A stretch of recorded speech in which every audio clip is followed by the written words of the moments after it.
It's Groundhog Day. For the past 20 months, it seems the same in Gaza. The toll of war is often measured in figures. We count the dead and the injured. We estimate how many homes were destroyed, how many neighborhoods were leveled, and how many hundreds of thousands of people have been displaced. But how do we measure the burden of ending a war? In the case of Gaza, where Israel continues to pursue its military offensive, the cost seems immeasurable. At the time of recording this, indirect ceasefire negotiations proceeded between Israel and Hamas in Doha with the help of mediators. US President Donald Trump had said that he was confident there would be a ceasefire imminently, but that day has still not come. This week, Israeli Prime Minister Benjamin Netanyahu came and left the White House without the highly anticipated truce being announced.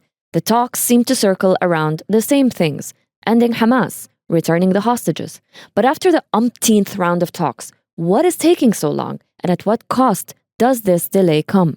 After Israel unilaterally broke the first truce in March, the horrors in Gaza were some of the worst that people there had been seeing after more than a year of being relentlessly attacked. Bombs wiped out entire families. Barely functioning hospitals were destroyed. Food and life-saving essentials, including baby milk and fuel, were almost entirely choked off from the Strip. The UN was pushed aside by a controversial militarized US-Israeli aid system, and starving Palestinians were being shot at while trying to secure a single bag of flour. And now the Israeli defense minister has ordered that 2.2 million people in Gaza be, quote, concentrated into prison-like camps in the south of the Strip. But these very issues are not, quote, unfortunate consequences of war that affect the civilian population. They are now at the heart of ceasefire negotiations. Releasing Israeli hostages, freeing Palestinian detainees, ending the fighting are crucial sticking points, sure. But so too are aid, displacement, and reconstruction, everyday facets of a future life in Gaza that have turned into bargaining chips.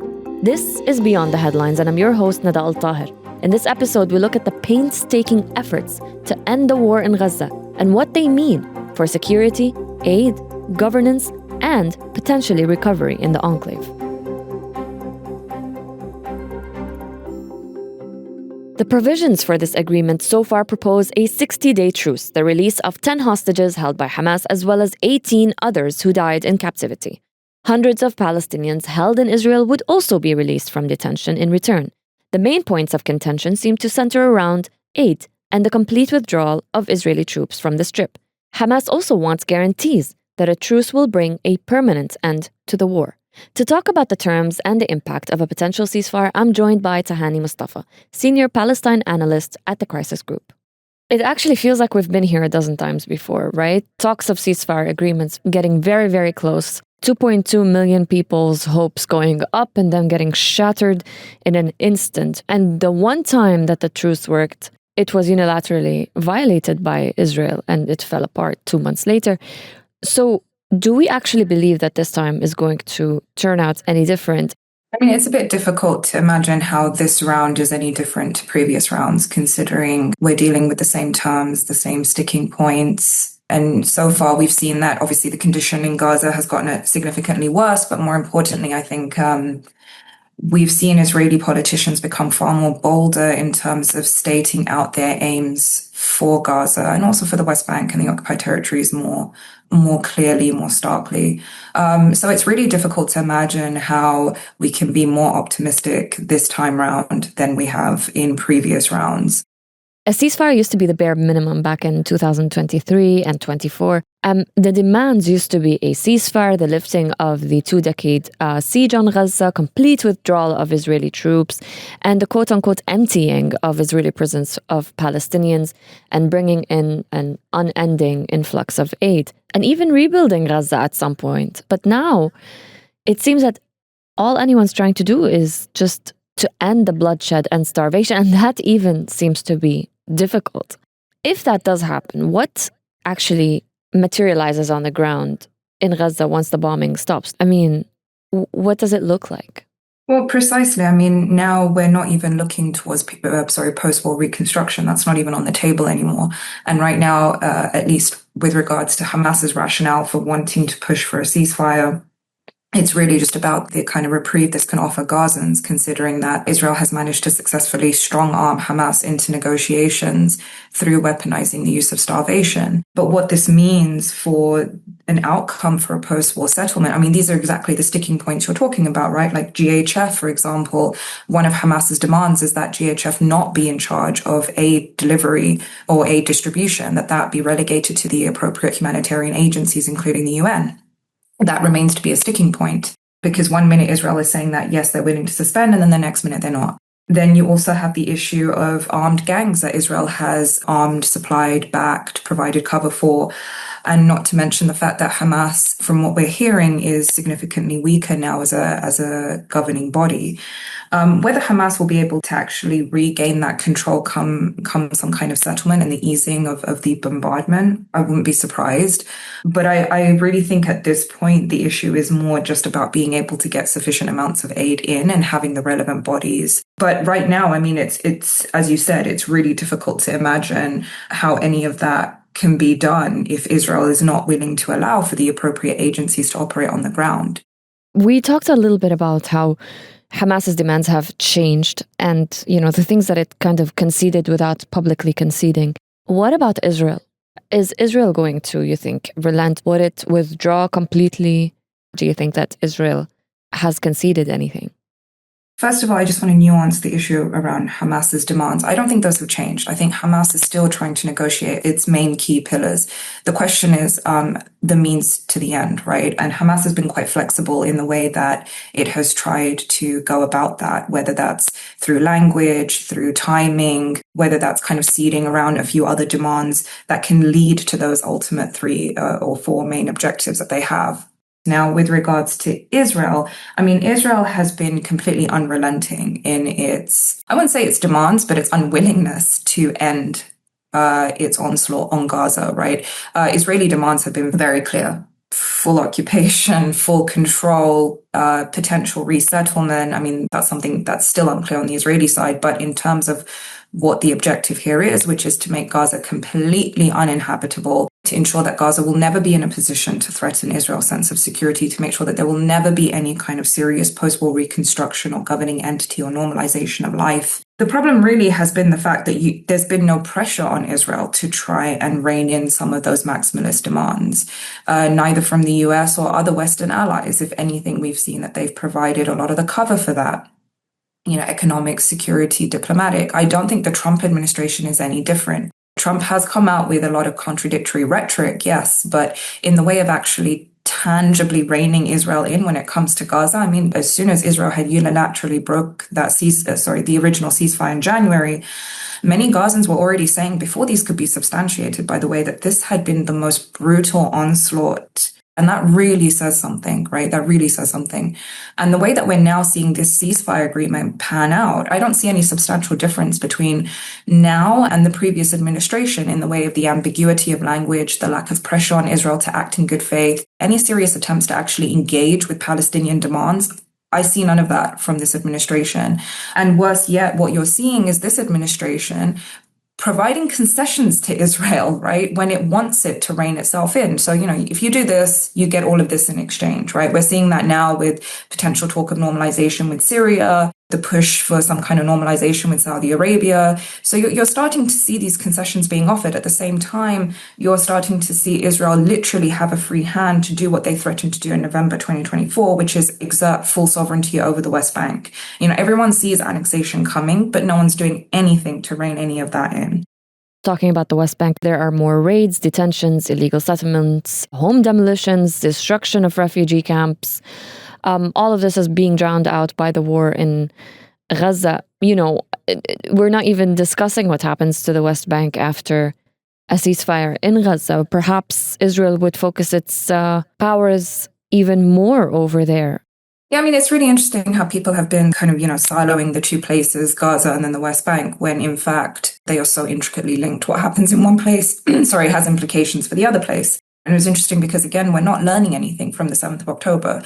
3 of the 6 points that Hamas used to, provide the rationale for why it did what it did on the 7th of October was because of the trends we were seeing in the West Bank, the fatalities, the annexation, the expansionism, the increase in settler violence. And obviously, all of that has kind of fallen on deaf ears. Back in November 2024, those that were part of the negotiations around the January ceasefire in Gaza were warning at the time, keep your eyes on the West Bank, because whatever comes out with this ceasefire agreement, there will be a cost. Israel does nothing for free, and there will be a cost, and that cost will be the West Bank. Israeli politicians themselves were saying, we want full control over the West Bank. We want Israeli sovereignty over the West Bank. You are starting to see shifts in the geographical reality and legal status of the West Bank. And lo and behold, as soon as you saw the announcement of the ceasefire, that's exactly what we saw. Israel just raining full speed ahead. If we're just looking at the geography of the way that Israel has managed to even change that and make a two-state reality impossible, I mean, the West Bank is completely dismembered. You're not talking about disruption anymore. You're talking about dismemberment of the West Bank, where settlement, expansion, and annexation has literally left the West Bank with a north, south, and center, but all three areas cut off from each other. And it's starting to look like the reality that many had warned about at the outset of Oslo, which is you're going to have Israeli territory with patches of foreign lands, which are basically the little Palestinian localities. Like Gaza, Palestinians in the West Bank are being clustered into smaller and smaller patches of territory until eventually they are going to be forced out, or at least that is the Israeli aim. And many Palestinians have resigned themselves to that fate. Israel has managed to make life so completely unlivable in the West Bank that those that have the means to do so are already looking to leave and are leaving. So the numbers of indirect displacement could actually be far higher than the numbers of 40,000 that we're hearing about since January. Do you actually see a future for Abu Shabab or the GHF in Gaza post-ceasefire? I mean, is it going to be something that Israel, do you think, insists on having? What is even the merit of it besides sidelining the UN?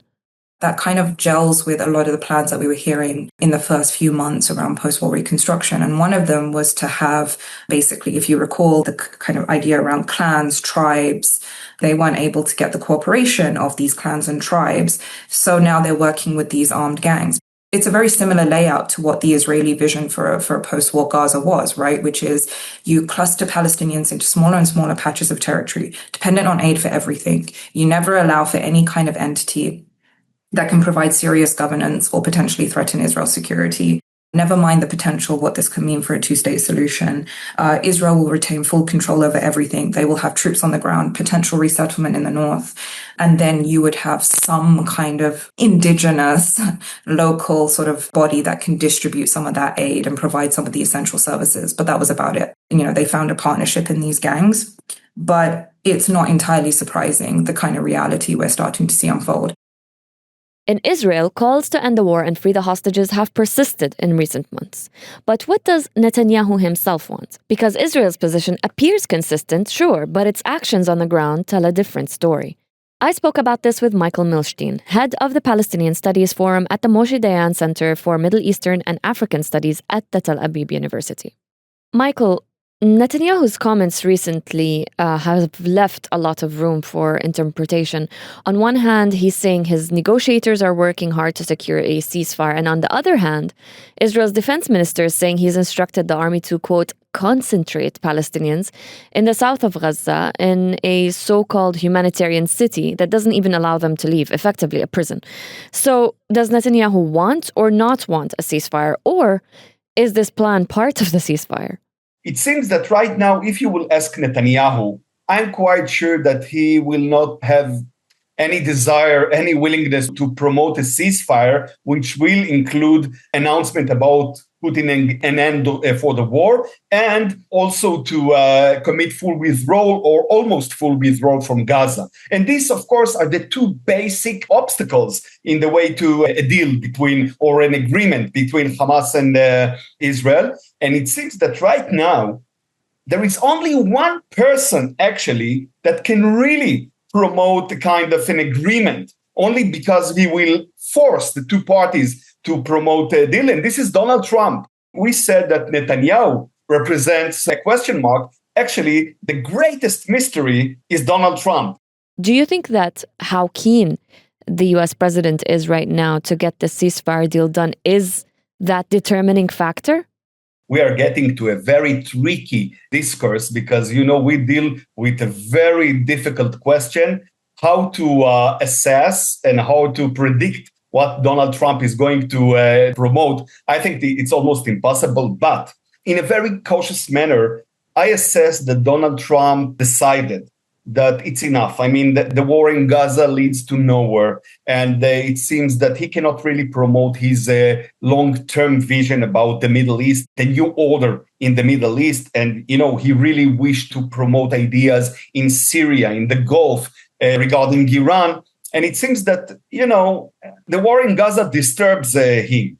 I assess, and I really hope that I do not mix between wishful thinking and assessments, that right now Donald Trump is ready to push or to promote pressure on Netanyahu to end the war, even if the meaning is to commit full withdrawal from Gaza. And it's not only a very painful thing for the Israelis, it's especially a painful thing for the government, because this maybe will lead to the collapse of the government. Figures like the ministers Smotrich and Ben-Gvir, they already announced that if Israel will commit any kind of agreement, of a deal, of withdrawal from Gaza, they will quit from the coalition. I even hope that Netanyahu will have to do a very difficult decisions, because otherwise we will find ourselves next week, next month, during the rest of the year in the same war of attrition in Gaza, unfortunately, with no defeat of Hamas, and it seems that also with no capabilities to release the hostages. Let's go back to that concept of basically a humanitarian city that's actually a prison. What does a post-ceasefire Gaza look like for Israel if a ceasefire is actually reached?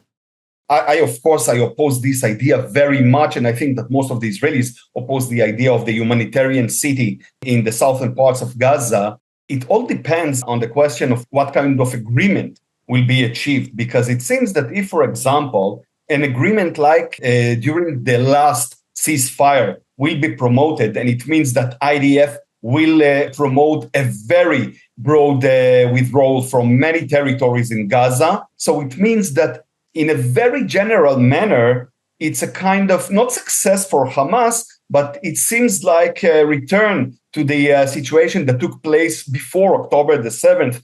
But it seems that according the agreement, or according the two principles which Hamas demands, it seems that Hamas will still be the prominent player in Gaza, and that Israel, of course, will not control Gaza, but maybe will have to consider to adopt the same policy which is promoted right now in Lebanon. Since the end of the war between Israel and Hezbollah, okay, there is an agreement, there is a settlement, but Israel continues almost every day to act against all kinds of violations.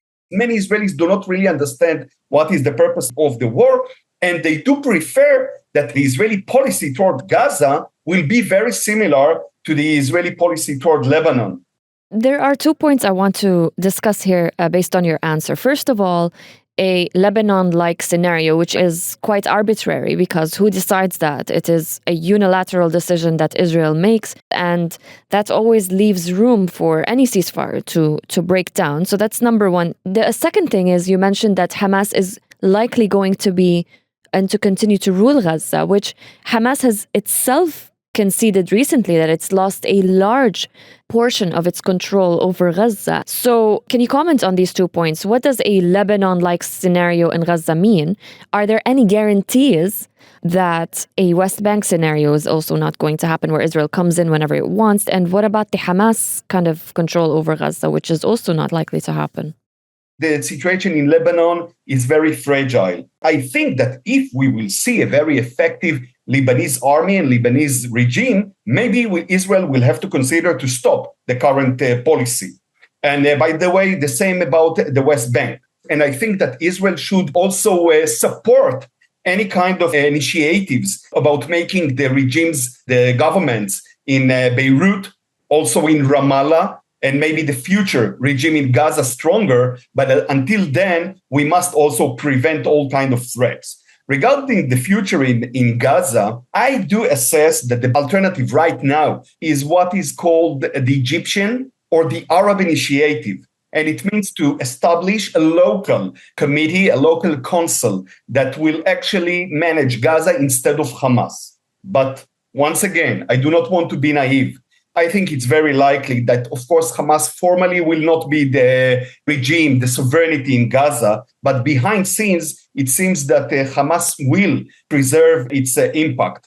And that's why I think that when the Israeli government demands that Hamas will actually leave all his militant ideas and his military power, it's not only naive, it's even utopic opinion. Sources have told us at The National that Trump wants the 60-day truce to automatically extend until it's permanent. What would it mean for Netanyahu's own political survival, which you touched upon just moments ago, knowing that it largely hinges on him keeping this war going for his own political gains? From the political point of view, if Netanyahu will have to accept a deal which, once again, will include the end of the war and a full or almost full withdrawal from Gaza, it means that we in Israel, we will have quite soon elections. And it seems that Netanyahu feels relatively more comfortable after the war in Iran. And it seems to me that right now, maybe he will not insist so much about continuing the war and will be ready to consider also elections. But once again, it all depends, first of all, on the decision of Donald Trump. And, this is the Middle East and the Israeli-Palestinian arena. Everything can happen very quickly without willingness or plan. And we also know that the Gaza Humanitarian Foundation, that's been controversially operating while shooting at the very people it feeds, the GHF insists that it's going to remain and keep the UN out. What do you think is going to happen to the GHF?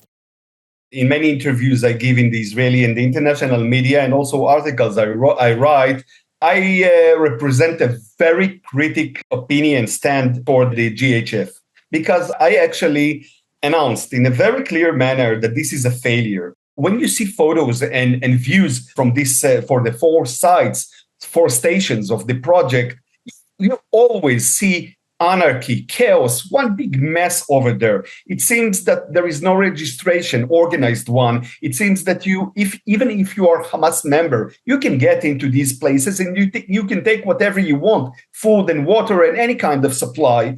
And it means that, you cannot really supply the needs of 2 million people with only 4 stations, all located in the southern parts and one in the center part of Gaza. So I really think that when we analyze the day after, it seems to me that even if Israel will insist, this already failed project, it seems to me very likely that it will be vanished. That's it for Beyond the Headlines this week. Our team of reporters continues to cover the developments on the Gaza ceasefire talks at thenationalnews.com. We will bring you the latest as soon as it happens. This episode was produced by Ban Barqawi. Dua Farid is our editor, and I'm your host, Nada Al-Tahir. But one more thing before you go, please. We want to hear from you. Help us improve our podcast by taking our 2-minute listener survey. You can find the link in the episode's show notes. Thank you for listening.